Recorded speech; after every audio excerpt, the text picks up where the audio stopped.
Hey, it's Joe at Fabspeed Motorsports. We're going to have a short video explanation of how to add a Fabspeed True X pipe to enhance the power and sports car sound of all 2005 to 2009 Boxster Caymans, including GT4 Speedsters or 718 GTSs. All Porsches that have OEM mufflers, Fabspeed makes a beautiful X pipe.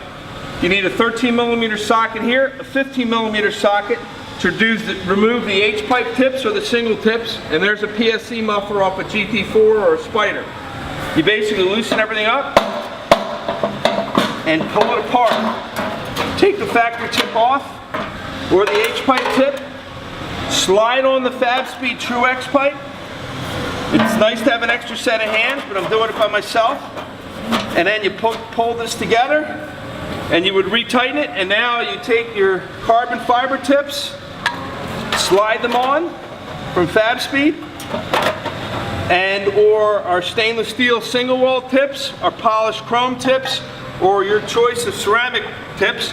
This thing you can adjust it up or down to get the perfect length, pitch, tighten everything up, and now you've added significant sports car sound and some enhanced power to your OEM Porsche, Boxster, Cayman factory mufflers from 2005 all the way up to the latest 2019 cars. Only from Fabspeed Motorsports, the finest and only True X pipes on the market for these cars.